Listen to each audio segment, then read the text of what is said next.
Majestic, Marie, and Laura. Got the wrestling world right here, no need to go far.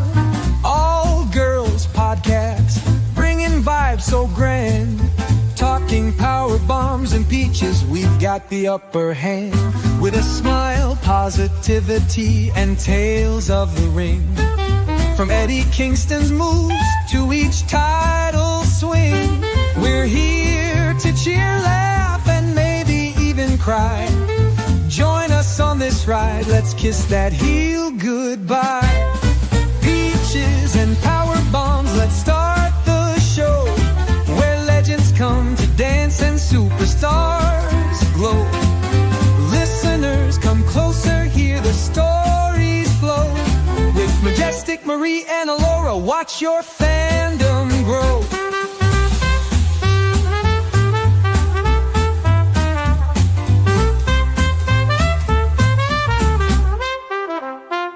Every episode's a celebration, moments that we hold. No storyline too big, no champion too bold. For the love of the sport, for each crowd's thunder, wrestling's in our hearts, ever full of wonder. Grow.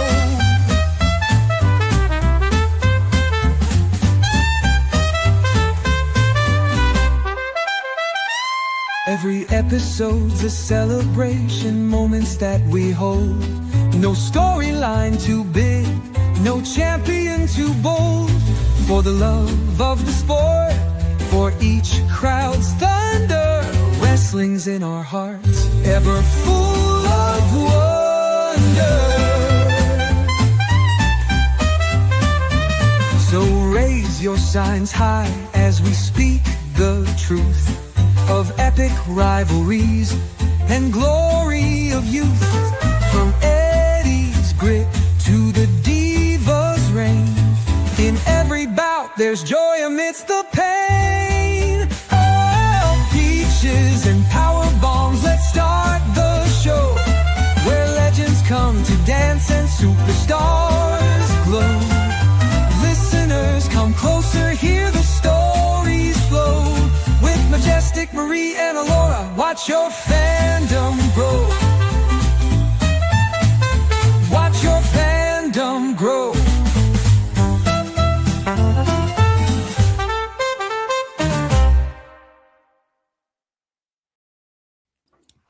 Hey, everybody, and welcome to Peaches and Power Bombs. I'm Majestic Marie, alongside my partner in crime, Miss Alora, and of course, little Mina, of course.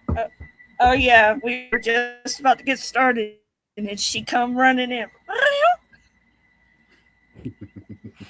Right on cue. And of course, we have special guests with us. We have the one, the only Tom Clark with us as well, and he's on every other podcast you can mention. He's probably got about 50 of them now. Feels that way. I'm sure. And of course, TRWC Tailgate Party OG, Mr. CM Walsh. How are you, sir?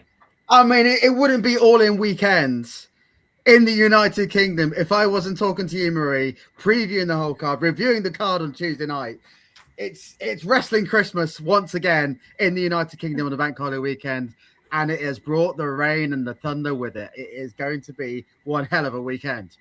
Yes, I think so too. And you guys know the drill, that it would not be Peaches and Power Bombs without the Briscoe brothers getting us all hyped up. So we are going to let them take it away. There ain't no way, man. Ain't no way y'all could possibly be ready. You can say you're ready as many times as you want. That's all I'm gonna tell you. Y'all boys ain't ready. There's no way, man. Talking about they anxious. You hear them, chick? Hey, somebody losing sleep. They losing sleep, baby. I've been getting the best sleep of my life. I've been snoring, baby. I've been snoring. Dreaming about this ass. Does it get any better than that? Never. I mean, Ospreay over the last few weeks. In every single video I see with Will Ospreay, every media appearance, every appearance I see on Dynamite, I am screaming at the screen, "Get it in my veins, bruv! Get it in my veins!" I actually brought you up last night when I was talking to my brother. I was like, yeah, we got a couple of podcast friends that are going to All In. He's like, that's pretty badass. So I was like, yeah, of course. Not just All In this year. I'm Rev Pro at Wembley Arena, stacked with FTR, stacked with PAX, stacked with possibly a card that could possibly show up All In at Wembley. That has the level of the top tier of British independent wrestling, included with obviously your favorites from AEW. It could seriously, that could be the one that people are talking about on Monday morning. Yeah. Okay.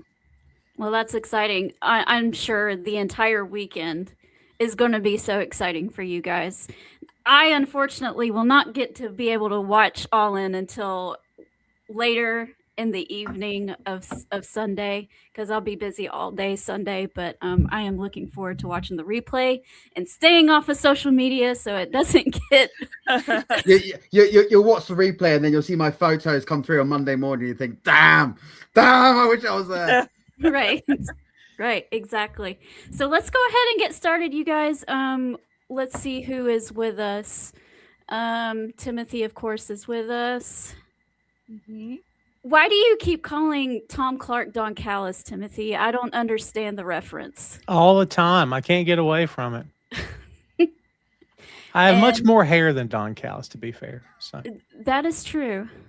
Rick is with us. He was our guest a couple weeks ago on the podcast. It was good to have him here. And of course, our boy Jeffrey is here as well.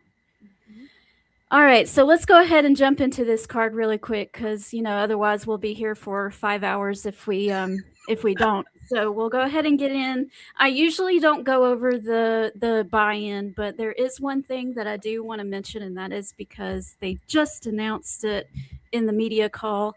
Tony Khan says that there's going to be a Trios Championship Roulette Royale. Is this a gauntlet, or is this like I'm not really sure what type of match this is. Tom, do you know what it is? I think that it's the first pinfall wins, but I cannot swear to that. I don't know that they have said. I listened to the media call today, and as with most media calls that Tony Khan's on, he basically doesn't answer anything. He'll slow dance around it for a few minutes, and then he may give you something he may not. At least he gave us this on the call. At least it was something new that we didn't know. But I think it's first pinfall wins. However, could be wrong. So I've just got the release here for the teams that will be involved. They're expecting this to overflow from the buy-in straight into the first match of the card, as we saw with the ladder match last time 2 years ago. I want to say last year. It feels like Wembley's always a home year in, year out. It will be Hangman Page and Brodido. It will be the Bang Bang Gang. It will be the Death Riders, who, of course, will be appearing in Red Pro Saturday night as well. We got the Dogs, the Demand, the Conglomeration, and then one wild card entry. Now, we could be talking all day until it is tomorrow, and you can almost say it was a new day. Yes, it is. That could be teaming up with Swerve Strickland. Yeah, I mean, even if it's them, do you really see Hangman Page and Brodido dropping the titles? Yes. Yeah. I don't see how you couldn't.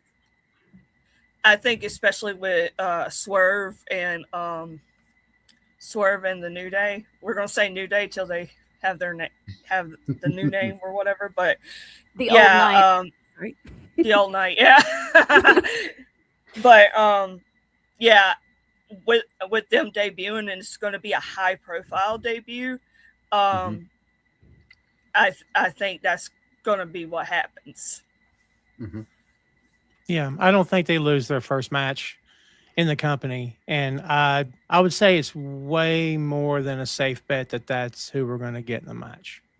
So I'm not so sold. I think it could even be a retention or even the Conglomeration. You have to remember here, last time we were at Wembley, obviously with 50,000, Ricochet debuted in the Casino Royale and didn't win, and it was still Christian Cage that still came away with it. And I think everyone days leading up to it could have written that on script as long as your arm, that it was going to be Ricochet's all day long to come in and win in his debut. So it depends, especially when there's so many teams involved. I think what we're looking out for is, so long as they don't take the pin, I think they should be fine. Considering, yes, it's just an early start into the company. But when you're up against established teams like the Conglomeration, like your Death Riders, like the Bang Bang Gang, who are only starting to find their feet now that Jay White is back, you can make an argument for and against. And I personally, I think we could see a retention. With all due respect to Ricochet, and I don't mean any balk against him or saying that he's not a star or anything like that. So don't get me wrong. However, I do think that the New Day, their debut is going to be a little bit bigger than Ricochet's is. Mm-hmm. Ricochet, unfortunately, wasn't able to get over in the other company that he had come from. Mm-hmm. And the New Day did. They were always fan favorites. So I think that this is going to feel like a bigger deal. But I completely agree. As long as they don't take the pin, I'm with you on that. I think everybody on the panel can agree with that. Yeah, not a good idea for anybody on that team, because assuming it's Swerve and Kofi and Xavier, which 99% certainty at this point, a lot of stuff behind the scenes all signs point to yes. Could they save it to Dynamite? Sure. But it seems like it'd be a bigger impact, especially with them throwing this on at the very last second, at least publicly. Kind of insinuates that perhaps there's a reason to buy the pay-per-view, like they're encouraging last-minute buys, last-minute ticket sales, perhaps. So I think it makes sense. Right. Jeffrey is asking, what about the Motor City Machine Guns getting a third member? I wouldn't use them as a surprise, because if you do that surprise entry and then it's someone that's already been established as members of the roster, I think that the people would feel let down and cheated, and I would not. And then they will never be able to get over in that company after that. It would be horrible. It would be Rey Mysterio coming in as number 30 in the Royal Rumble all over again. Don't remind us. Oh, poor dude. Don't remind us. It would be terrible. So I would not personally do that. Plus, the tag team division in AEW, I think the trios division is a lot stronger than the tag team division is right now. And so I would leave them in the tag team division at the moment. And plus, where are the guns? Where are the machine guns right now? It's one of those things where AEW brings on a talent. And it's funny because he was asked point blank in the media call about bringing on talents, and they disappear for a while. And his only answer was injuries.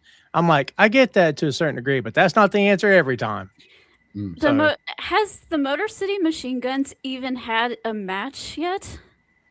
Or did they just go, look at my brand new toy, and then he put it back in the toy box? And to be fair, we don't know what happened after that. Maybe they had bookings somewhere else they had not had to fulfill, but they had taken previously. I don't know. But it is interesting how we've only seen him the one time. Yeah, it's a little crazy. Hi, Mina Lucas. Mina had a lot to say. I guess she's agreeing with all of us here. Well, speak of the devil, there's Ray all day. Hey! What's up, Ray? Good to Well, see I you. guess we'll go ahead and move on to the main card. I have a feeling that one is going to move into the main card, like it's going to transition, and then the debut will happen on the actual pay-per-view and not just the buy-in. Oh, could you imagine right at the end of the buy-in it happens? So when people are crossing over into the pay-per-view stream, the immediate rage would be splendid.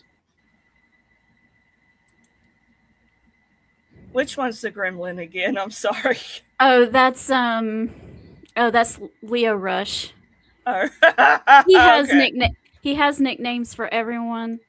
Leo and Action Andretti had a really good match on Ring of Honor, honestly. Can we all take a moment to appreciate Leo Rush in general? Because I still remember 2019, 2018, when he was in WWE, Bobby Lashley. Remember that when he was his wingman? He's done well to still carve out a career and to still be not only relevant in 2026, but again, as you said there, Tom, putting on great matches and showing his worth. So yeah, absolutely fair play to him. That was the only thing that he really couldn't get over, because it was such a I mean, being with Lashley is not a bad spot at all, but I don't know. I don't like the way it was booked. I don't think anybody cared for it. This guy just keeps finding ways to reinvent himself. Well, I love it. He was taking the risk.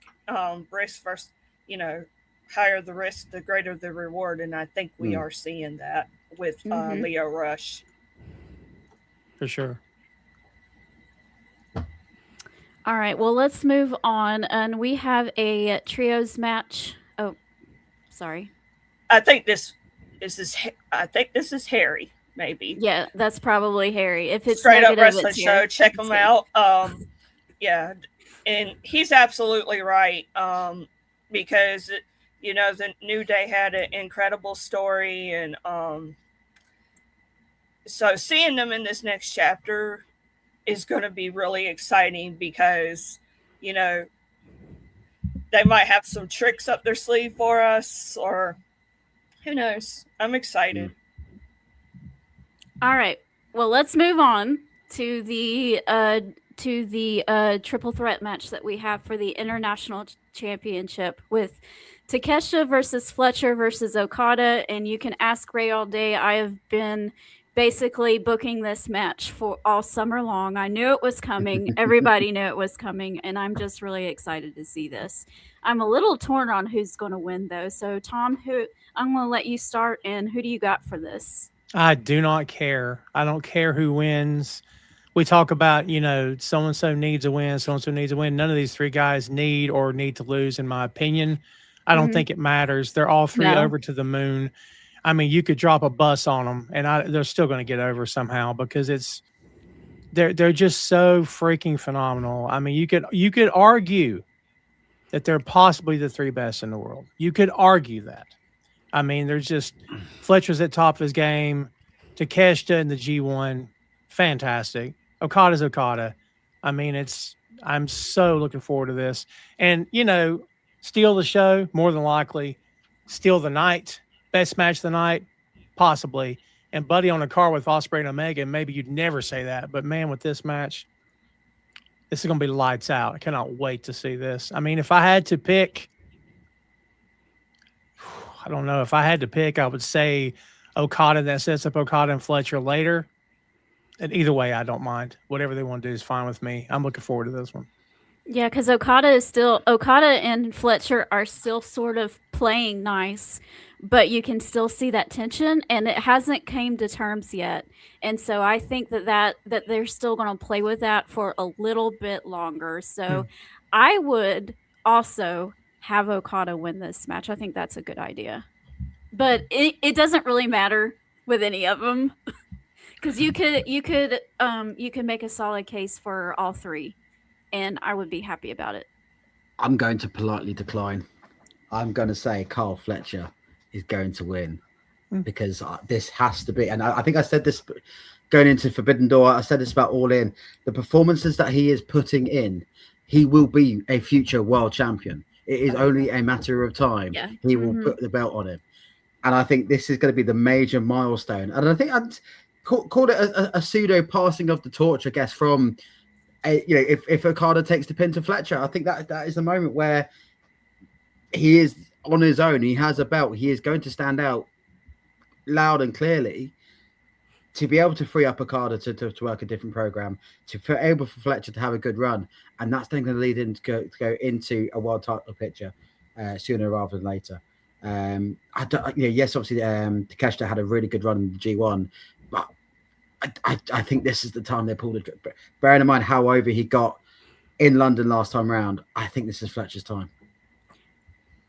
I'm not going to disagree with that. Really quick, Laura, I'm going to just make one little point, and then I'll hand it back over to you. But that blowover, that payoff with Okada and Fletcher needs to happen. We don't need to ignore that. So that's all I'm going to say. All right, Alora, go ahead. Yeah. So I echo Tom's thoughts, and then CM Walsh completely put my mind in a brand new direction. I think overall there's so many ways this match can happen in terms of who would take the victory. You know, Fletcher or Okada could accidentally cost each other, accidentally hit each other or something to catch the wins, or whatever, like CM Walsh said, and then Tom, this could go so many ways, and I really think this is going to be the sleeper match. It's going to set the bar for sure. We know Omega and Ospreay is going to be amazing, but with these three, obviously they're the future of AEW. Well, Okada's very well established, but I mean, I don't, the only, I mean, I don't know who exactly loses, but I think we're all winners because we're going to get a banger no matter what. Yeah, I'll agree with that. I think the only damage that they can do it. I think this is the match they got to be so careful as to where they put it in the card, because I feel like this, if they put it semi-main and they put on a good match, we're going to wear out going into Omega and Ospreay. If they put it on too early, there's so much different wrestling going on throughout the night. It's going to be, it's going to be old news by the time Will Ospreay is holding that belt at the end of the night under the fireworks. It's really about the card placement and really about getting behind it. But yeah, I absolutely agree. This has 5-star match written all over. You don't want to put it in the tired spot either. No. Where the part in the card where you're so ready for the main event to come because you're emotionally exhausted, and so you don't care about the current match because you're saving your energy for the main event. It doesn't need to be there either. So it's like maybe at the top of the hour after it started, maybe. I guess we'll have to see. I don't think that there is not a wrong answer as far as any of those three guys go.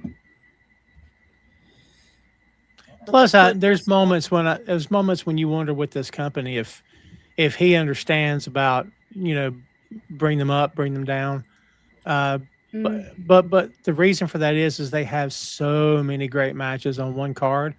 It's hard to find a match that brings them down, which not necessarily a bad thing. You could argue for the sake of arguing that it's bad in terms of this is one of the reasons why your crowd is so exhausted, but he's proven he's going to book the way he wants to book, and no one's going to change his mind. So no, and I will give him this. He gives you the money's worth. So if you're sitting at home, well, and if you're going to, you're paying money out, but you're spending $50 at home to watch something. It's not on a subscription like the other place, or it comes with your TV, your live TV like mine does. So I don't have to pay anything extra. But this, you have to pay extra, and you sit there and struggle. Is it worth it? Is it not? He always gives you your money's worth. So I'm gonna give him that. And I don't know how many times I've said this in the last few years. This is our wrestling Christmas. This is the one time that United Kingdom fans. Okay, before they announced Grand Slam in Paris earlier this week, this is the one time that European AEW fans gets to see such a big spectacle, on this side of the Atlantic. So, this is their opportunity to step up and deliver, and it's all in for a reason. Yep. For the last 8 years, All In has meant so much to wrestling fans, and even when it was in Dallas last year, it maintained that high bar of what All In means to the company, for its storytelling, for where it sees itself in its cycle every single year. All In is all in for a reason. And it's nice too that for the majority, except for last year when they had it in Texas, for the majority of the time, their biggest show of the year is overseas that you guys get to partake in. The other company has done a bad job of shunning you guys for really major events. Like, y'all get your own pay-per-views, but it's not like one of the core four, right? So you don't get that big spectacle that AEW gives you guys. So I'm glad that you all get that. And honestly, I think the UK should have had their first WrestleMania before Saudi. That's just my opinion. Yeah, you're absolutely right. Obviously, the last one being Clash in Glasgow, which I happened to be at. And yes, they had obviously Money in the Bank at the O2 Arena a few years ago as well. I think it feels like a foreign land when John Cena was saying we should bring WrestleMania to London, and then within this TKO era, it's been going. Yeah.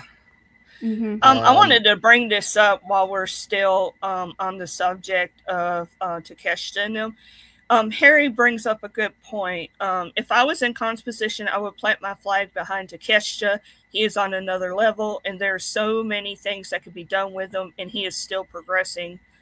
He would love Fletcher and Okada as well. So, I mean, like we said, excuse me, nobody's wrong, and I think, we're all going to be winners no matter what, because the potential is there. Hello, Christine. How are you doing? And just to let you guys know that we see all of your comments, but we might not be able to talk about your comments one by one like we normally do because, we have guests and it's a big card and we're trying to not keep them here until, late into the night. I know CM Walsh is on into the early morning. It's fine. All right. I won't actually be able to work tomorrow. Just notice the fact that I'm not only going to Wembley, I get to meet Jeff Jarrett. I get to do a meet and greet with the last outlaw himself. There what you a time go. to be alive. Right.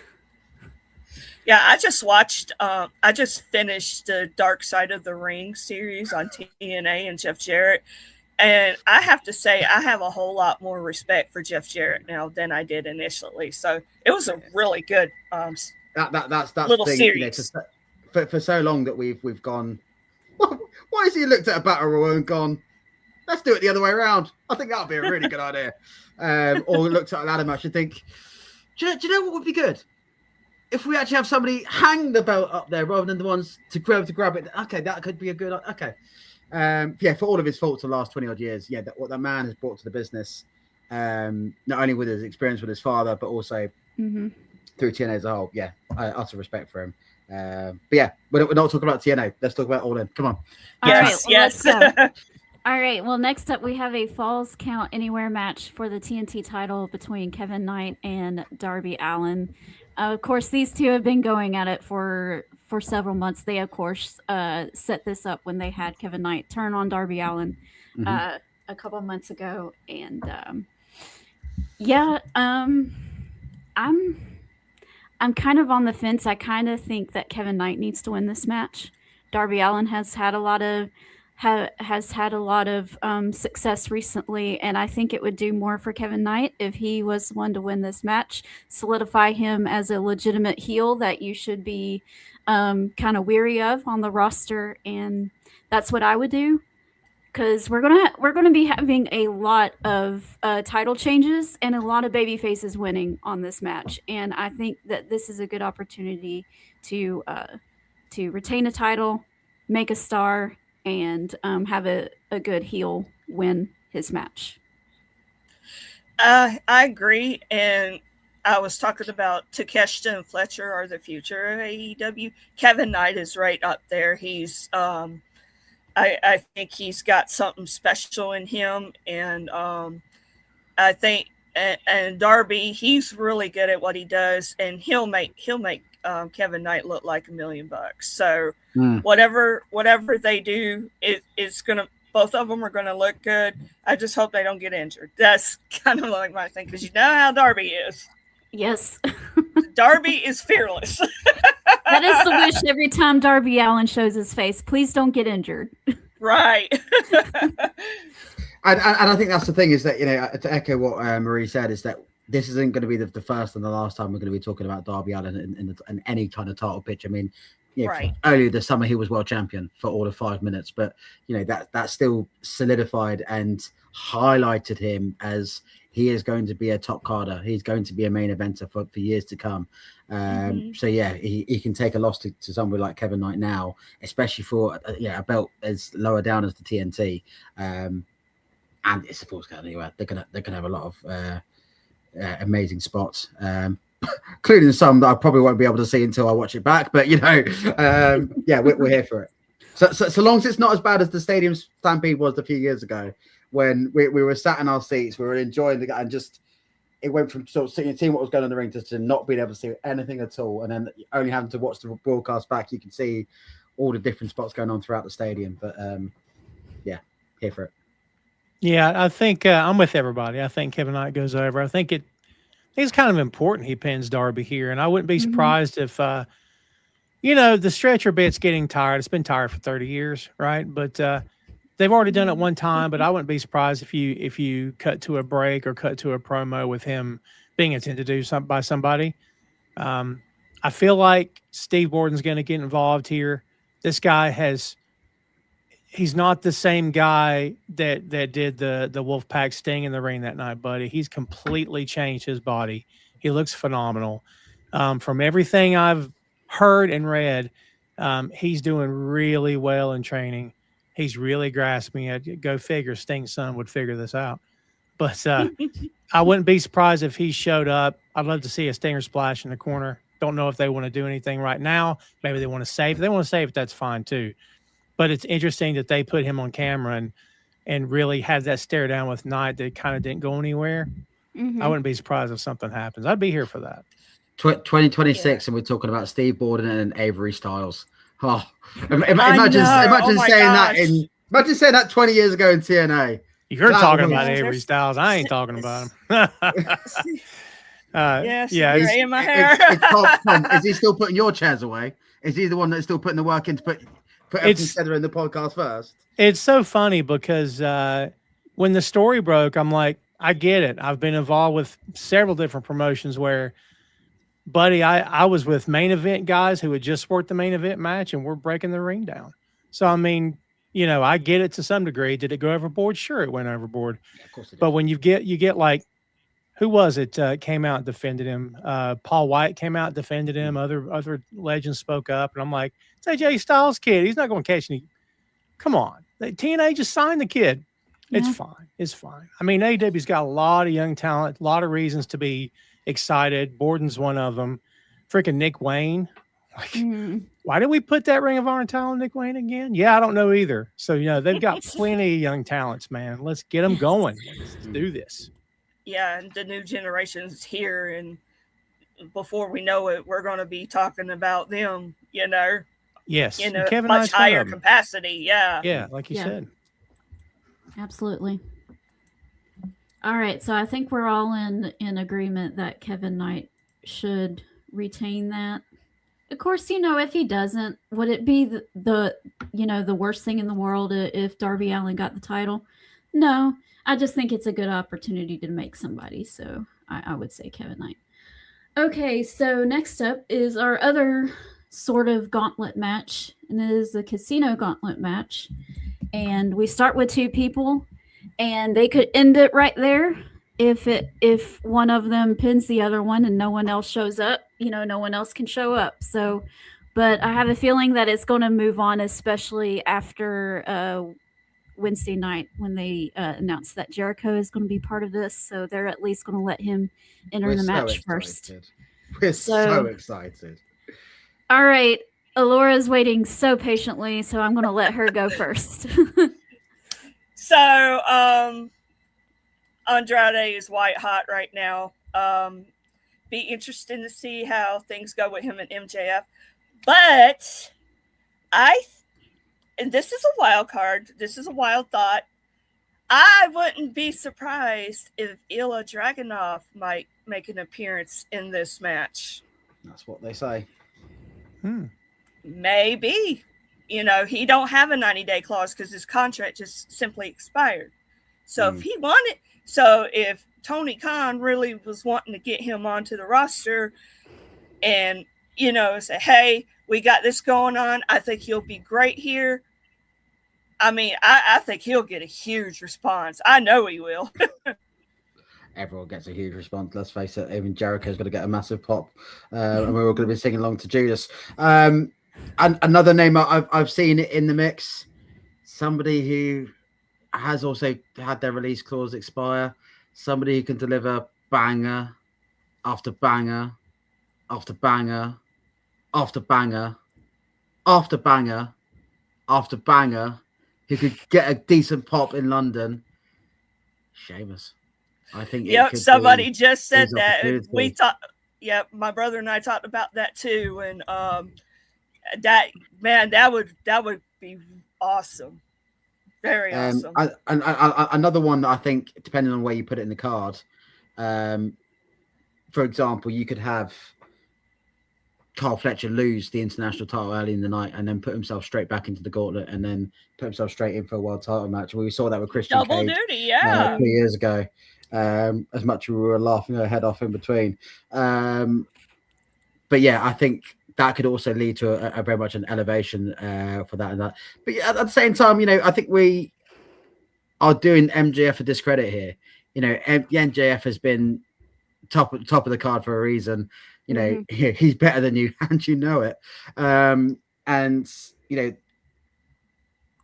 you really see MJF sliding down the card? Not really. And see, that's another thing too, that we all know what's going to happen at the end of this pay-per-view, right? I'm going to just go ahead and say it, and then we can break it down when we get to it, right? Will Ospreay is winning the title at the end of this pay-per-view. Yes, he is. Is he though? And if that is the case, whoever gets into his face next is going to be losing. So you don't want, because if Sheamus comes in, he's a huge star. He's going to have to win it, right? So I wouldn't quite do that. I don't know. And then with Kyle Fletcher as well, do we want him to, at first, at his first break into the world title scene, do you want him to get beat down again? No.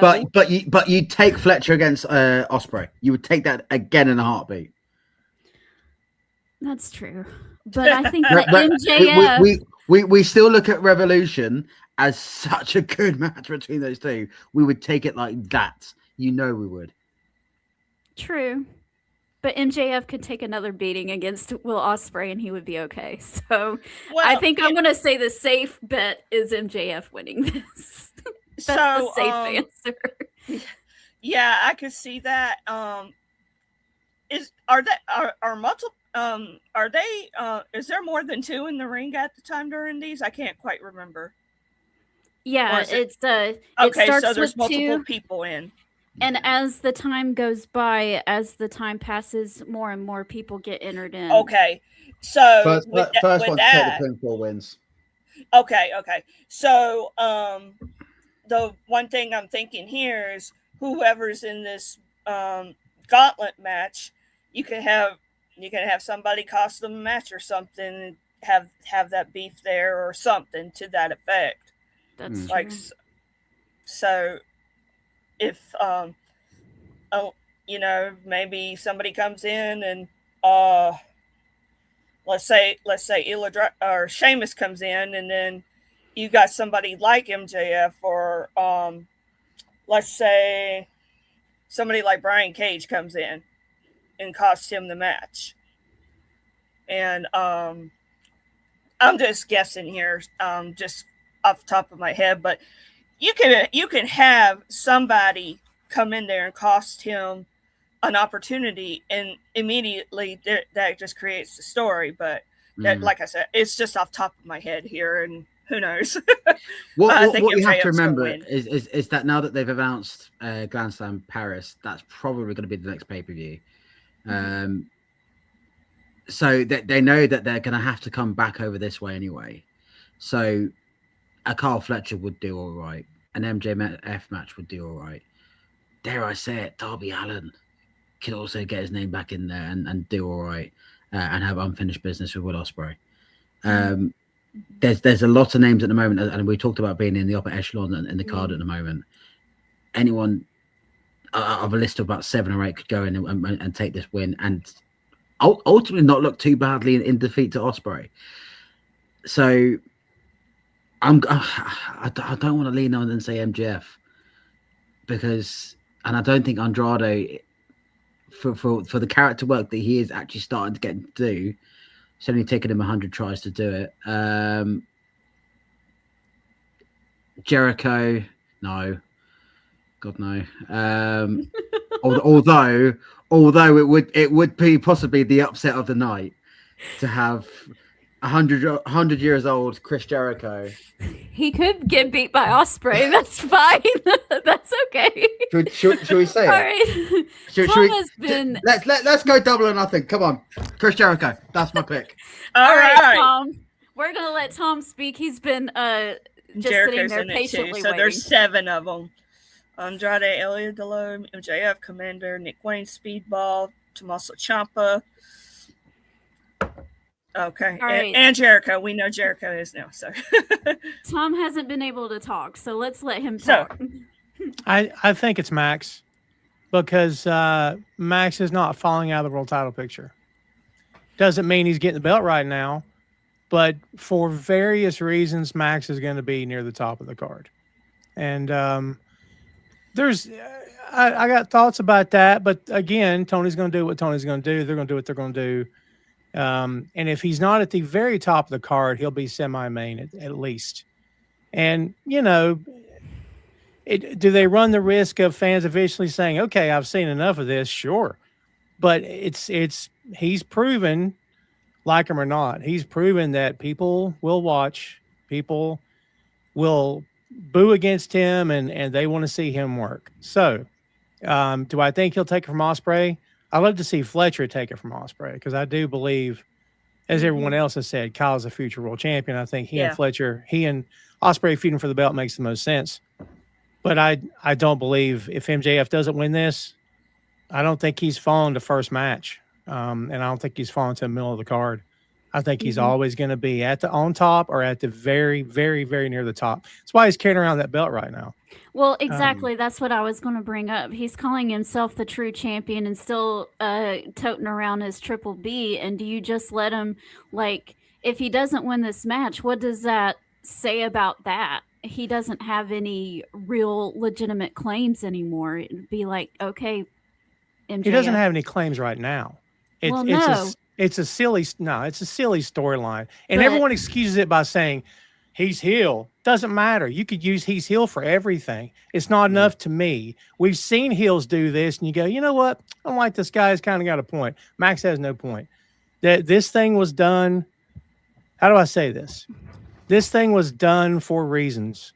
And Max is, I mean, it's a head scratcher. People have compared it to the Punk thing, which I don't know if I buy that. But there's reasons for this. But even with that, and I agree that it's a little silly, but if he loses this match and he continues to do that, then it's even too silly for AEW to be able to logic their way out of it, in my opinion. I totally agree. Yeah. So, and plus, the night he brought that belt out, he crapped on the main event. He crapped on the main event of the biggest show of the year. It's the same guy that said Mark Briscoe couldn't wrestle. Then why do I care about watching you wrestle him? Shouldn't you have beat him in 2 minutes? I mean, there's things this guy says that I'm like, that was an interesting choice for him to say that. But again, people excuse, well, Tom, he's a heel. All right, well, if that's the excuse, we can use that for everything. It's just, it's an odd, he has his own lane. Again, for reasons, he has his own lane in that company that nobody else has. Yeah. Very valid point. I think I was going to sort of make the point, Marie, there is obviously, you know, is the buck ever going to stop with MJF being at the top of the card? And I think you're right. I think the answer is no. I think considering in the last 4 years of shows coming to London, in every single one, he's had a big main match. He had obviously the title match with Hangman Page last year. He fought Ospreay 2 years ago. Obviously Adam Cole in the main event in the first one. You know, he's always going to be over like Rover over here, and I think that's the thing. Obviously, when you talk about Paris, is that you know that there's a cynical side to wrestling fans in Europe who would put that man over to the moon because he's MJF and because he's what he's up to. Is it getting a bit repetitive? Possibly. Is obviously we talk about the other competitors that have been announced for it. It was someone like Tommaso Ciampa is obviously starting to make his groove. Nick Wayne, and Commander and others, and obviously Chris Jericho, who's going to win the match. But you know, Maxwell Jacob Friedman is better than you, and you know it. It's as simple as that. Yeah, I think one of the reasons why MJF is in the position that he is in is that he is such a good talent, and he has learned. He's sometimes he just seems leaps and bounds above everybody else, but at the same time, he's still young and he still makes mistakes. I think, like what you said, what he said about Mark Briscoe. I think that was just like an off the shoulder, off the cuff statement, and he really didn't put any thought into that. And well, then why should I care about that? You should have said more that he wasn't championship material instead of saying that he couldn't wrestle. And he still makes mistakes, and I think all of them still makes mistakes, but he's where he is because he is really good. Yeah. All right, well, let's move along. And I know what they're doing here. I think it was hastily put together, but that might just be me. I don't know. And we have this Continental Cup thing, and the finals is Jon Moxley versus Nigel McGuinness. Oh, Nigel McGuinness. Oh, Nigel McGuinness. Oh, Nigel McGuinness. That's going to be the hometown hero. I think you talk about in-ring, the match of the night, possibly in the International Three-Way. I think Nigel McGuinness is going to get roared on home and going to take home the cup. I get it's been a fascinating tournament because it started as a blind single elimination tournament, which I think they did for the first round. I don't know. I watched the quarterfinal draw, of which there was no names being pulled out of a hat whatsoever. No, and I just thought, yeah, well done, Tony Khan. Good try, son. But yeah, it's he wants it to be the FA Cup of wrestling, which it's not. Nigel McGuinness is going to go over. all right, Tom. I don't know if I can do that. I like Nigel, but Mox is on such an incredible run right now, and that's going to be tough. But no, yeah, the whole point of this thing was just so they could say this person won the cup in Wembley, huh? I'm like, was that enough reason to do this though? And like, you knew this show was coming 12 months ago. You couldn't have talked about it for a year, but nah, they talked about it 6 weeks ago. And I'm like, that's an interesting choice. But again, Tony Khan booking everything by himself. But, I like this. Going to be a great match. There's 100%, no doubt about that. And John has proven he can wrestle any style, which is what makes him a top guy. The best talents in the business can wrestle any style and still put on a great match. And when they don't, you're like, maybe not a top guy, right? But John has proven time and again, I can do it all. So he can have a straight up pro wrestling match with Nigel, or he can get out of hand. That could be fine too, whatever it takes. But I like Nigel. This feels out of left field. And it's almost like, well, we should do this because the UK. And I'm like, cool. But again, we couldn't have talked about this and we couldn't have teased something in February. I don't know the timing, which at the end of the day, it won't matter. When you watch the show, it won't matter because this match is going to deliver. I don't know if I can pick against Mox, man. That's tough for me. Yeah, Nigel has been consistently on commentary, forever, right? And every once in a while, Jon Moxley is on commentary as well when he's watching the matches of his fellow Death Riders. And we could have easily had him and Nigel be going off on one another, just little passive-aggressive things just to build something up until we get to this point where this felt a little bit more like, oh, yes, I want to see this, and not just randomness. Wait, we have a UK wrestler on our commentary team that needs a spot. Let's do this. And for a company that likes to do such textured storytelling, they'll go back to one match that happened 12 years ago in New Japan that only 6 people watched in the show that night. Right. For a company that loves, and by the way, I love New Japan, but for a company that loves to do that stuff, the fact that they didn't do that, to your point, is surprising. It could have just been, he looks over at the table, you got a problem with me? It never happened.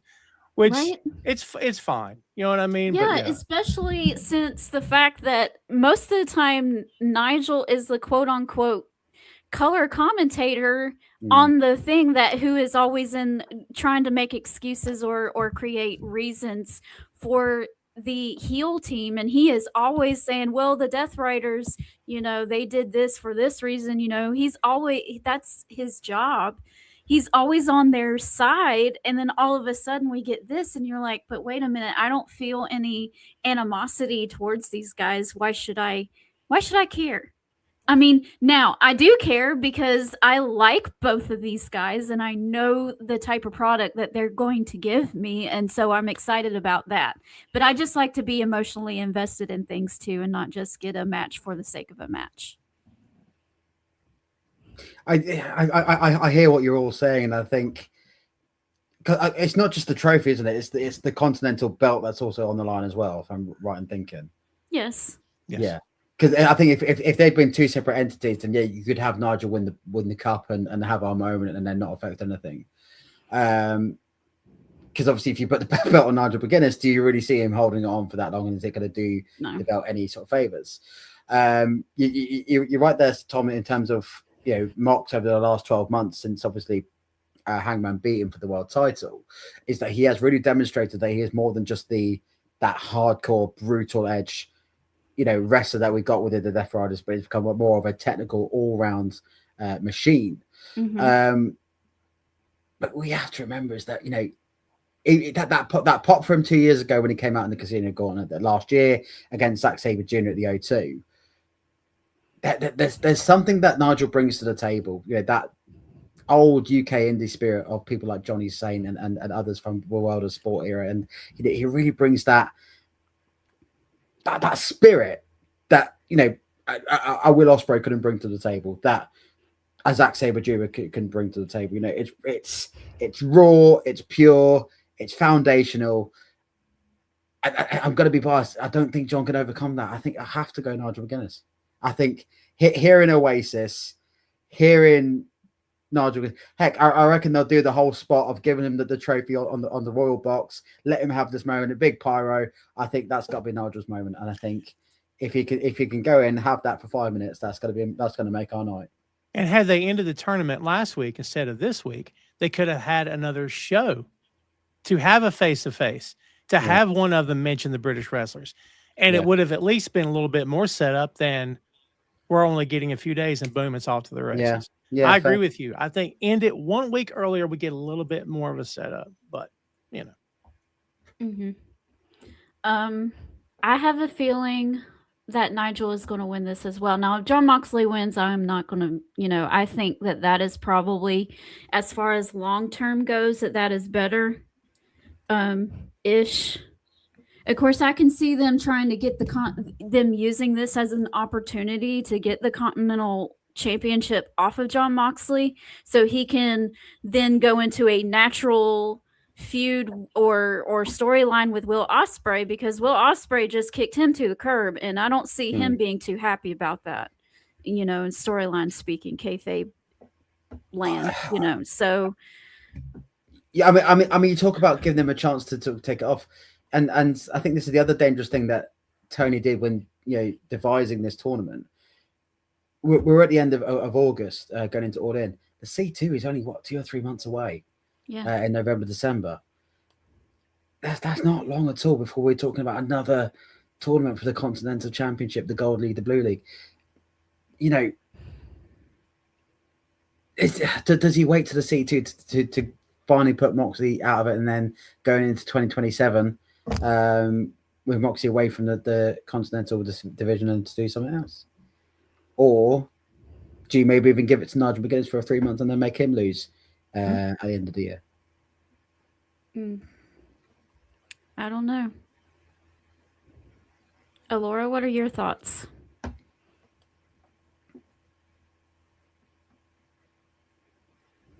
Oh, she's muted. Yeah. I thought I cut it back on. Sorry, guys. Anyway, well, I think with Nigel, they're kind of doing this tough cookie hero type of thing with his ankle injury, Mm. and how he's been overcoming, battles these last few weeks. But two, I know how ruthless Mox can be. And as I was listening to y'all, saying maybe he should have had a bit of a more build up, I think that would go a lot better as well, because, I see Continental Cup, I'm like, okay, why? Because it's like, it's a championship, it's a cup, I kind of get confused by that. But I really can see it going either way, but I think Mox is gonna. Me personally, I think Mox is gonna take it. I think the harsh reality is that if John Moxley wins, we're going to quickly move on if Ospreay wins the main event. Let's face it. As much as us British fans want every British wrestler to win, right? Yeah, because if Mox wins, everybody's going to be like, "Well, Ospreay has to win now because our other guy lost." Yeah, you're right. Yeah. That broke my heart, Timothy. I don't think that Eddie Kingston was going to get past Claudio. I had a feeling that if he was able to stay in the tournament, that he would have lost to Claudio, because I think that they were biting at the bit to do that Claudio versus John Moxley match. So even though nothing really happened with it, but that's that. All right. Let's see what's next. Speaking of more British wrestlers. Yeah, I forgot about that. I'm sorry. The women's tag team match, the Divine Dominion versus the Brawling Birds. Everything seems to be pointing towards a title change here, but I'm not 100% positive. CM Walsh, we'll start with you. I think it's very simple. It's Brawling Birds, isn't it? It's got to be. And the moment that sold me on Jamie Hayter was, again, I keep going back to 2 years ago, but it was that moment of Saraya coming back to Wembley Stadium with the Knight family and all the rest of it as a heel, talking about you people, and the pop when Jamie Hayter comes storming back on her return just shows that we've moved on from Saraya being our number one girl. Jamie Hayter's the one, and we talk about future world champions. I think Jamie Hayter is definitely in contention. We'll have a further discussion tonight about what the future is for All In moving forward, whether we're coming back to the August Pencola weekend, whether we're going to get a different pay-per-view.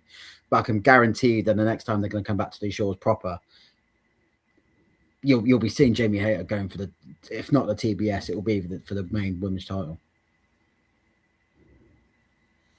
I agree. I think the Birds are going over. Divine Dominion is one of the most interesting bookings and they got a lot of them, but this is one of the most interesting bookings they've done in a long time. Mm-hmm. Like, you're trying to sell us they're the newest version of the Road Warriors, but like you don't work them past 5 minutes. They're never on pay-per-views. They pose really well, as we've seen many times, but that's all they have them do. It's nothing that they've done wrong. It's just how they're booked. And they're usually hidden away on Collision and never on the main show, Dynamite, either. That's how they're booked. I mean, this will still be good. Brawling Birds it's still cool that they'll beat them. Would it have meant more had it been booked better? For sure. But I don't know that it was booked that well. I mean, not to be a downer, but I'm always for women's wrestling. And I hate when it's given it's sidestepped or it's not given enough time, which is why I didn't like the booking of that to begin with. So I'm hoping for a good, entertaining match. I think I equally believe Jamie is freaking great, and I think it'll be good to make a change. I think. And it has very much a feel good title change towards the start of the card. I can see that's probably going second match of the night, third match of the night, where we're still in good high spirits. So yeah, I think she should get a good over. Don't see it going particularly too long, I'll be honest. I think 10, 15 minutes max. But I think the other criticism, and we'll come on to this when we talk about Willow against Mercedes, is that we've only got 2 women's matches on the card. I know Tony was flirting for a women's Casino Gauntlet match as well, which is why you could have done a second night of it and maybe had the breathing space. But the 2 matches that he has got to represent the women is still going to be ones that we're going to be talking about. And I think Brawling Birds, this would be a good effort. Divine Dominion have been done a really good job picking up the women's tag division where obviously Tony Storm left off when she got injured. But yeah, I think this is the Brawling Birds time to really go over. I mean, go ahead. I'm sorry, real quick. He was asked on that media call about not having a women's gauntlet match here, and he immediately reminded whoever it was that asked that they just had one. He's very defensive. I'm sure I'm not breaking any news here today. This guy has went to the DMs of writers to question why they wrote something. I'm like, you're a billionaire. Why do you care so much about one writer on one blog on one day on a Tuesday? But that's who we're talking about here. So, like, if you put him on the spot and question him, man, he would get defensive on you. And he wasn't, like, confrontational, but he left it at that. He's like, well, we just did that. We just did one of those matches. I'm like, I don't think that's the point, dude. The point is we want to see more women's wrestling on the big shows. Yeah. That's the point. Mm-hmm. Like, I don't know. You'll put them against each other on live TV, which is great. But on the big shows, we want them there as well. So I don't know what's missing in that translation. I don't know. All right, Allura, hurt their feelings. We know how you feel about Jamie Hayter. Oh, Lord. She's like Speedball to me. Like, I appreciate what she does. I think she has talent. I just can't get behind her. What's wrong with Speedball? Yeah, that's what I say. I mean, like I said, talented. I appreciate his work. Just don't do it for me. Like, I don't know. I can't. It's kind of like I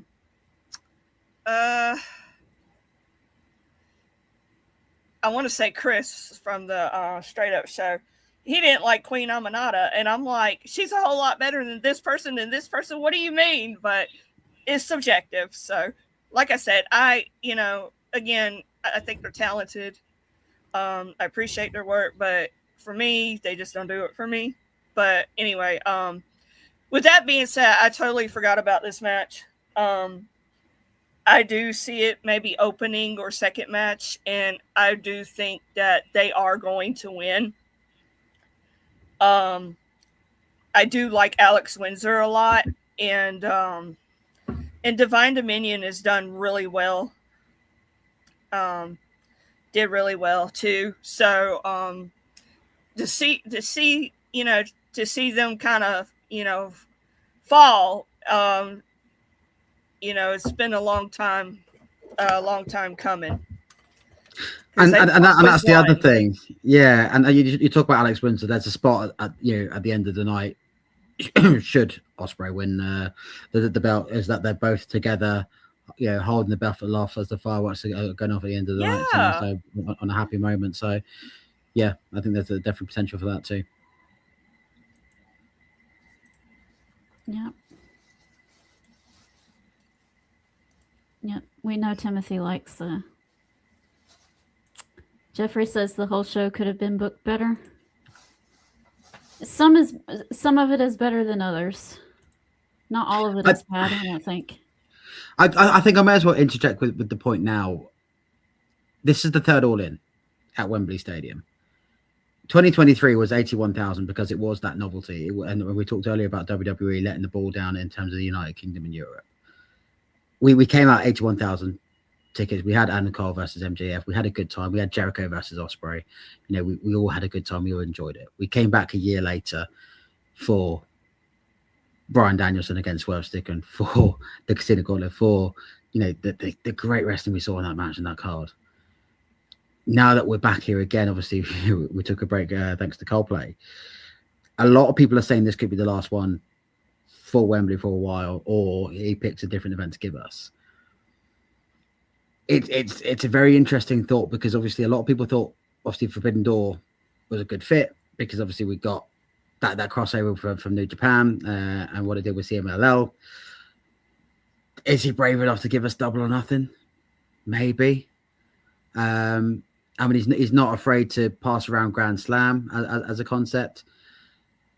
But what we've also seen is that All Out, the one that was always going to be the centerpiece in Chicago, is now also being comfortably being moved around the card, moved around the calendar. So what I would argue is that I reckon in 2027, me and Marie could be proved absolutely wrong when we were talking on Tuesday when they inevitably do announce it for next year. I can see them doing something else at a different time of year in a different kind of venue. Whether that is a show in a different country, whether that is tapings. I can see them coming back for the end of the year for the C2 as they did in 2025. But something tells me that I think this is the last stop of Wembley for a while. I think they have to give it a break just because the novelty is gone. Yeah, yes, it's fun to do on the August Bank Holiday weekend here in the UK. But I think it's getting to that point where people, there's a huge decline from the 80,000 we started with to the 42, 43,000 that we're at the moment. It's time for a change. Well, we're going to keep moving on with this card. And I guess we'll just wait and see. And we'll be talking about that on Tuesday, whether or not they announce anything else where All In will be at next year. But we have, if we're going to keep moving on, we have the men's tag team titles, Cage and Cope versus the Young Bucks. I'll start. Okay, go ahead. A lot of people are, referring to this as a dream match, which I think it is, because you got the best of one generation and one of the best of the new generation. We were talking last time about, all these tag teams in AEW. You got these two, you got FTR, you got Private Party, you got, the Hurt Syndicate, you got all these different tag teams, and it's like, what a time to be alive. Like, so many good stuff, and but with that being said, it'll be, I think the Young Bucks are going to win because I think FTR is coming back. Depends how they get on at Rev Pro on Saturday when they go for the British Tag Team Championships. And obviously got Stoke Hathaway as well involved in all of that. The problem there, though, and again, we've seen this twice before. The minute you start talking about FTR versus Young Bucks, we've been there, we've done it, we've seen that. That is true. That is true. You're right. And as much as they can put on banger like the banger after banger, it's time, not for another year or two at least, because FTR are a different team to who they were. It's a different vibe, different, and obviously the Young Bucks have evolved in the last couple of years. I think by putting Cage and Cope together in the last 12 months has really given that refresh and shown they can still do it. Yeah, I absolutely agree. Are definitely not in their prime, but they can definitely still do it. Plus, we get to see Metal English at the top of our lungs, which is what we've been waiting for because Edge missed it due to injury. So yeah, I think that's going to be a really good match. I do see Cage and Cope going over. I think they're going to defend. I think if the Young Bucks were calling this, Cage and Cope would go over. Mm-hmm. However, if Cage and Cope had their say, Bucks are going over. Because, can't speak for anybody, but it feels like those two guys would think, look, we're doing our thing. It's your division, that kind of thing. Bucks are still, for as often as people get frustrated with them because they say, well, they've been around for a while or whatever, they are still lights out. Arguably the best tag team in the business. They are so freaking good. And even their spots, and they run the same spots because Bristol's run the same spots in every match. But, buddy, they're so fluid and they're still fast and it works. Their stuff, can't say it always looks believable, right? But a lot of it does, and a lot of it still works and it gets over and people instantly recognize the moves. So they've got that connection. I think they're great. And every time you count them out, you have a match. You just shake your head and go, God, dude, they're still great. I like Cage and Cope quite a bit. Obviously, they're legends. They could lose every match they're in from this point on. It wouldn't make a difference because they're always going to get that pop. I do think FTR versus the Bucks is going to happen again, but I do think that these three teams could be in a three-way, and I think they can't wait to book FTR versus the Bucks versus Xavier and Kofi. I think there's all these different combinations they're going to want to do. I don't know if it matters which team wins, but if I had to choose, I would say Bucks go over. To me, the Bucks are also polarizing. So they know how to stir the pot for sure. Yeah. The Young Bucks are not my favorite, and that's just a personal with Allura, with Jamie Hayter. There's nothing necessarily wrong with them. They're just not my favorite. But I don't despise seeing them win or anything. I don't know. See, you could go either way with this, and you could do a lot of different things. I don't think they need to rush right back into the Young Bucks and FTR because we've done that a lot. And I totally agree, by the way. I don't want to see that again. And I am a huge FTR fan. They are my favorite tag team. Okay. But I don't want to see that again. So let's wait. You have another tag team that you just debuted. Why don't you actually do something with them, the Motor City Machine Guns, and create some fresh matches that we've never seen before or haven't seen in a long time? Let's do something with the other guys who haven't had a whole lot to do instead of doing the same thing over and over again with the Young Bucks and FTR and the Young Bucks and the FTR and Young Bucks and FTR. Please, can we do something different? But I kind of see the Young Bucks winning. They are 1-3 at All In. They've of the three that they've only won one match at All In, and that was the first one. They lost the other two. So, because I think the first one was the Acclaimed was involved with there at one point as well. Which first one they lost to FTR for the title. That's right. That's right. It was FTR versus Young Bucks. The year after, it was the Acclaimed in as a three-way. Hashtag Scissor Me Daddy. But yeah, and then obviously last year with the EVPs on the line. I suppose you could then make an argument to get the win back, maybe. But then you're against Cope and Cage. It's. I think if there'd been a stipulation on the line, like a TLC match, or something more hardcore, then it would sway one way or another. But I think because it is a straight tag team match, I don't think that is where the level of balance is. Cage and Cope for the retention for me. I think I want to say the Young Bucks, but I won't be mad if Cage and Cope wins. Most people, when they're a little bit older, you can kind of you're sort of, you like that person and you think that they do well, but it's blatantly obvious that they are that old. I don't have that feeling when I see Christian. And a little bit with Cope too. I think I just watch a wrestling match when I see them, and I'm like, okay, we're doing this, but I don't know. I was a little confused. Did Copeland actually turn heel with Christian, sort of on? Yeah, I saw that. Or was that just him retaliating? I think it's retaliating. I think, yeah. But it could go both ways. Okay. I know this seems to be my blanket answer every time we mention this. I don't think you can judge that in that company. I just don't think it's possible. They listen again for the umpteenth time from my lips. They don't care about that in that company. They've proven that, and they don't care about that in wrestling period anymore. Well, I think it depends on the company, but AEW has absolutely shown you they don't care. They've been on record as saying they don't care.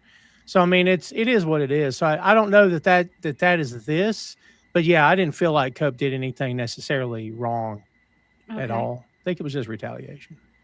Okay. There is no black and white in AEW. There are heels who do it for the right reasons. There are faces that make bad choices, but they are justified. Whereas obviously in WWE, John Cena most definitely turned heel. You know, there's very much more cutting edge than that. So, but, you know, there was no if, buts, or maybes around that one. But then you have Roman Reigns in the bloodline too, who are doing heelish things, but they're not necessarily heels, and I'm just all confused on them. But the whole bloodline is a whole. Let's talk next match. Come on, we're going to be here for 3 hours. Yes, we can talk about that forever. All right, we got 2 more left, guys, so bear with us. We have the women's world title on the line with Willow Nightingale versus Mercedes Moné. There is no doubt in this match who is the baby face and who is the heel. Mm-hmm. And I think that the heel is going to take it this time.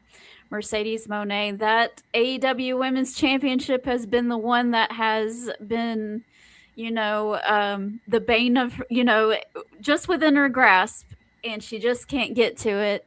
And of course, Willow Nightingale, she's been kind of off and on with her since she started in the company. And I think she's finally going to get it here. Yeah, I don't think Mercedes can lose 2 years in a row for the big belt. I just don't think it's a good idea. Once again, it's another booking that has been rushed because they insisted on getting this match, and that's fine. They'll do a great job. Both of them will, I'm sure of it. Right, absolutely. Willow's going to work with a broken hand, so that's going to be interesting to see. Hopefully she'll be okay to get through the match. We sure don't want it to get worse. But yeah, it's not a long enough title reign, but this is what they wanted. They booked themselves in a corner with this one. It's what they're going to get. So, Mercedes is going to get her win back here. And what's cool is that it didn't happen immediately. Willow's had all this time to really grow and flourish as a single star and or as a main event, guy. So can't argue with that. And she won't lose anything after this. She'll lose that belt, but it won't matter because she's a made man at this point. I think this will be a good one. She's too beloved. And I do want to mention this. Now, I understand why they went with this instead, because it is your classic good guy versus bad guy type of situation. So I understand.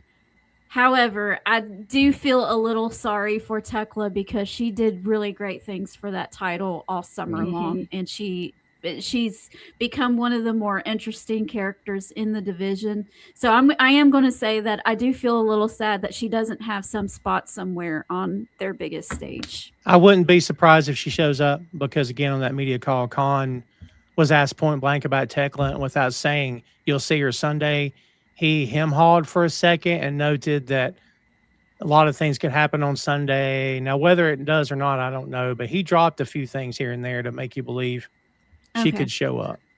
Okay. Yeah, she's got, she has that stuff with Stardom going on as well right now, too. So, I was just having a Google there, just quickly there. Obviously, I think they are Willow's 2-1 up on Mercedes in terms of singles, obviously going all the way back to New Japan Resurgence, when obviously Willow beat Mercedes, then injured her.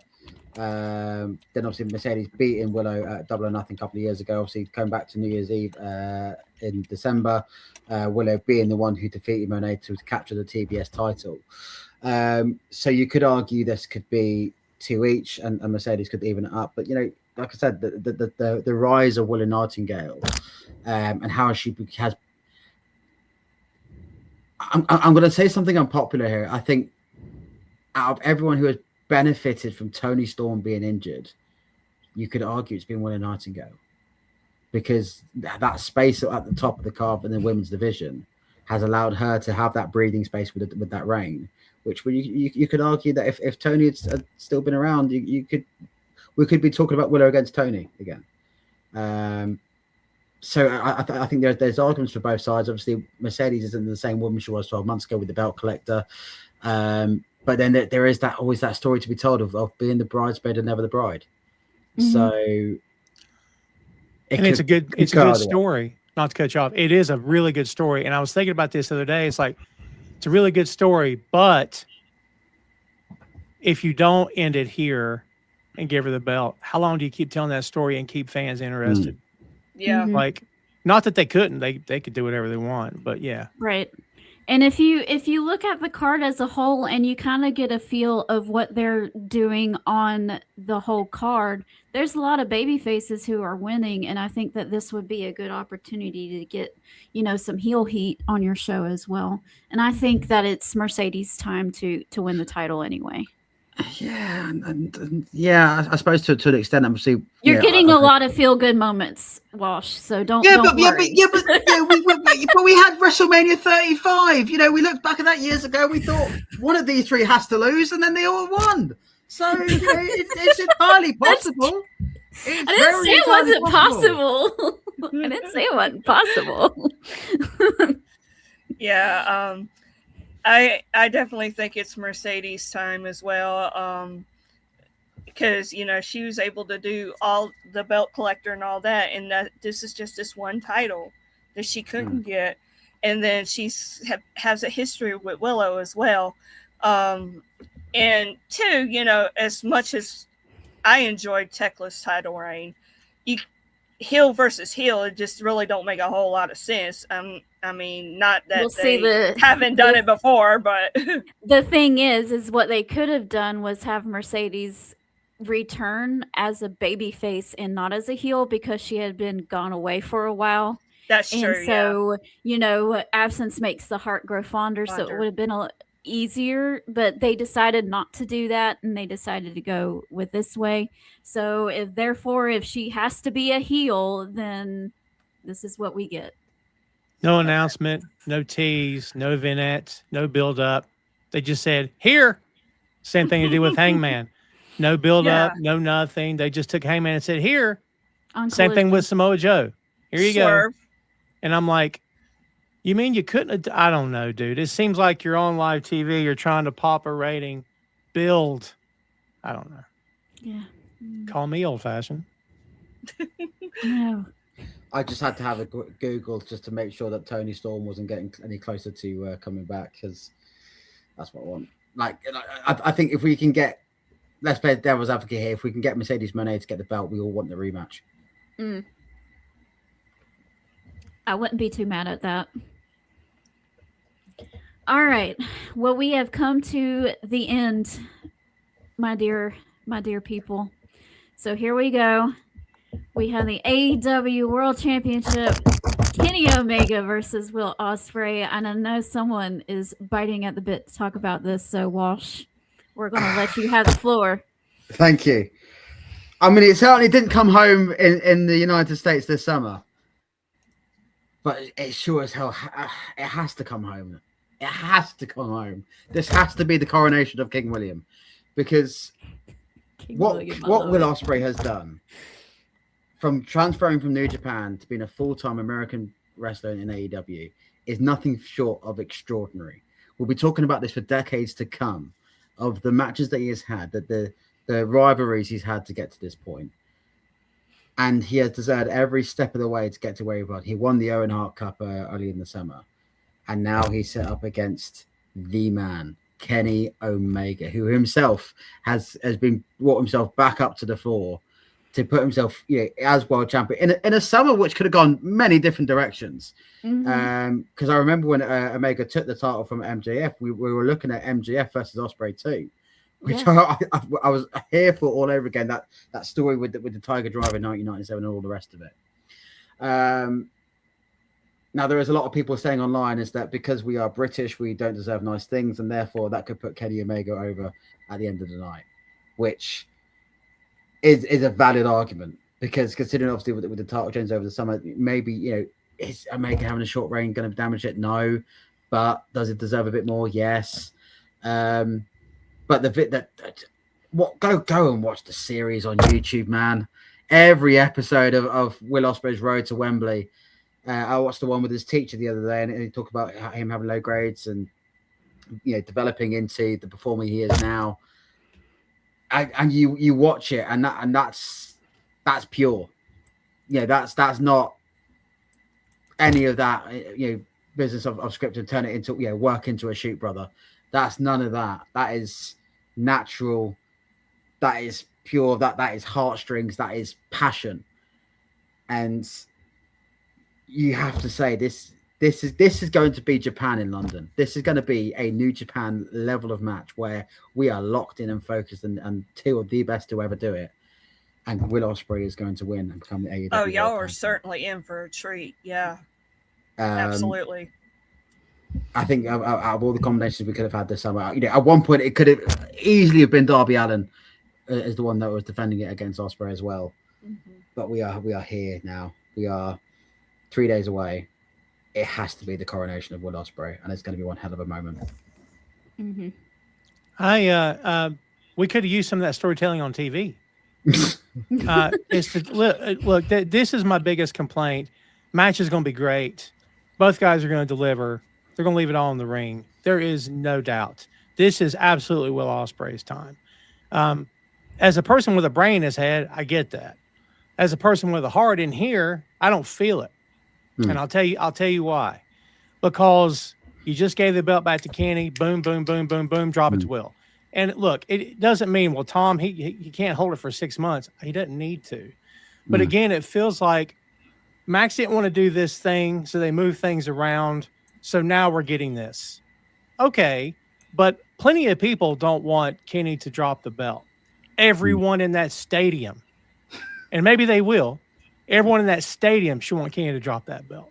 To the point that when he shows up, he should get booed out of the friggin' country. It's not going to happen. Yeah. It won't happen because, there again, we don't care about heels and faces. Cool. So you have him bring up Ospreay's kid's name in a promo, and then the very next time you see him, he's slapping a high five at ringside to a little kid and signing an autograph. What are we doing?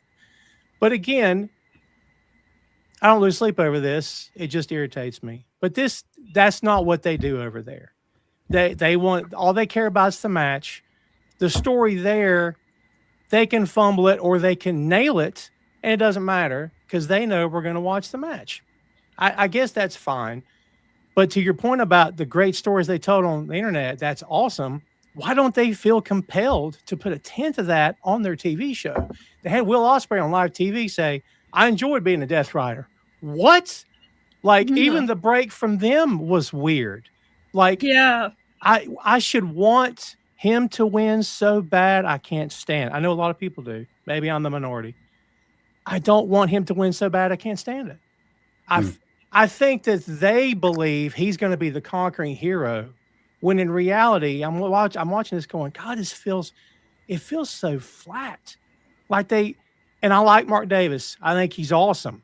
You don't put him in a highly competitive match with Mark Davis that close to his championship match and where he's getting near falls. And you're like, I like Mark Davis. Why is this match happening right now? We should have wrapped him in bubble wrap, talking about Ospreay, and not let him get close to even sniffing the possibility of a loss. But it's not what they wanted because they believe, hey, we're all elite. That means everyone's elite. If everyone's all elite, nobody's elite. That's the truth. There has to be a delineation between here's your top guys, here's your mid card. It doesn't mean the mid card never rises up. Of course not. We want them to be up here if they're good enough, right? But good God, if the main event guy has a highly competitive match with someone who has never been in world title contention, I think that's a problem. Having complained for 2 minutes, this match is going to be great, and I'll have no complaint. I'll have no complaints when it happens because they're going to crush it. And I hear that, and I think there is an element of don't question how the sausage is made. Just enjoy the product that comes out of it. I think there was a lot of criticism that the fact that Kenny Omega wasn't in Glasgow on Wednesday night, and it was just Will just cutting a promo on his own when you could have had that as the moment, especially of the week prior, when that was the moment where we thought, is Kenny actually full on turning heel for this? And I think. That the build could have, you're right, it could have been a lot more established. When we look back to 2 years ago, how locked in we were with Swerve against Danielson. That's the kind of level that it deserves. And we've just not, you're right, you haven't really seen that on television. Having said that, less is more. Actually, because you don't want to overdo it too much on television. Yes, you're selling the pay-per-view, but, save enough so that when it does feel organic within the ring, within the moment, within the pay-per-view. So, I hear it. I absolutely do. And, the show The show on Wednesday night should have ended with Kenny Omega dropping Will Ospreay. Yeah. Or, and I know they do this to death, a pull apart. Just have a good old fashioned pull apart. And the last thing you hear is Excalibur screaming, "I can't wait till Sunday." Yeah. What's going to happen? But it's fine. I'm not trying to complain. I almost wish sometimes I didn't like AEW so I could just go, I've had it. But I enjoy the matches so much, I'm not going to turn away from it. Do you know what I mean? Because right now, Kenny Omega kind of looks like a coward. Like, he won't even show up to the show. Like, And if not, you don't know what to think, right? And so I think the story is supposedly they wanted to give Will an uninterrupted promo. I don't care about that. The time for that's over. We're in the home stretch. Make me want to spend the money. Tell me, Tom, you want to give us that $50. You can't wait to give it to us. I watched Dynamite. I'm like, I'm going to watch it, but I don't feel more compelled today. well, what you could have done was have him finish the promo, and then he turns around, and there is Kenny Omega, and he or stare at him or something. Yeah, I agree. Like, I don't feel that animosity. Like, we said that with several of these matches. I don't feel the animosity between the two. Now I feel the desire and the yearning from Will Ospreay saying, this is my chance. I'm going for it. I feel that. And so you get that. I'm not going to say there's no feeling in this match at all, because you feel that from Will Ospreay. I think Will is actually putting his entire heart into it, and I think he's trying to do the best with what they're giving him. So I'm not, saying that he's doing anything wrong or anything. I don't want to say that, and that there is no feeling in the match at all. But we could see a little bit more tension between the two. I agree. Yeah. Will has a link to the crowd that very few guys have, because when Will talks, it's equally as awesome when Will screws up his line. When he screws, it's even better because he looks at the crowd and goes, "Up, F that up," and the crowd loves him for it. That's what connects guys like him and Eddie to the crowd. Is that you're like, he looks good in the ring, but he's like me. He's just a regular guy. He's got a wife, got a kid. I can relate to that. He screws up. He's perfectly imperfect. That's what it comes down to. Well, and I felt indifferent towards Will Ospreay until I got to go to a show myself. I went to a Collision last year, and it was him and Bryan Danielson in the ring. It was the first time that they met in the ring together for a promo. I was there, and I got to feel that natural connection that Will Ospreay has with the crowd, because of course you can't feel that watching it on TV, so you don't know. But when you're actually there, you're like, oh my goodness, this guy has a really great connection with people. And then I became a really big fan that night of Will Ospreay, and I think that is something that you cannot teach. Yeah, it's important. And that's been the huge learning curve for the last 10 years for Will, is that from what his work in New Japan to now, he has earned every step of the way to get to where he needs to be. He is more than just being that New Japan guy. He is that he's the full product. He is everything that he has worked for. And he's just risen and risen and risen and risen. And he's developed the skill along the way as well. So we're all here for it. It's coming home. It's coming home! All right. Well, we're very excited about the show. I think it's going to be a good one, and we want to thank both of you, CM Walsh and Tom Clark, for joining us. So, if either of you guys have anything to plug in, go right ahead. All right. Join us Tuesday night. Me and Marie will be back here reviewing it all, the ups and downs and the turnarounds and the New Day, and Chris Jericho becoming the number one contender. We are sure hell here for the full ride of it all. Also going to be at Rev Pro on Saturday night, so I'm sure I'll have a couple of stories and about meeting the last outlaw himself. It's just 2 sleeps away. I am like a child on the holiday period. Let's go for it. Let's do it. All right, Tom. Boink Studios for me on YouTube. Like, share, and subscribe, if you will. no content behind a paywall. We've got shows dating all the way back to 2014. And visit us on boingstudios.com for links to social media and a lot more. We've got new podcasts coming out Monday through Saturday every week. Always busy, always busy. So check us out, Boing Studios. And thanks, guys, for having me. I appreciate you. All right. No problem. No problem. And CM Walsh will be back, like he said, with us on Tuesday night to talk about the show and how it was being in the stadium and getting to see everything in person. And of course, both of, it's not just going to be with me. I'm sure Laura will come on, and you know what, Tom, if you want to join us too. I think if Omega does the upset of the century, I think Laura might have to do a lot of the speaking for me, because I might not be over it. All right, guys. Well, thank you so much for joining us, and we will be back next time. All right. Stay peachy. Bye. Good night, sweet peach. It's time to go. Good night, sweet peach. It's the end of the show. We hate to leave, but we really can't stay. So good night, sweet peach. Good night.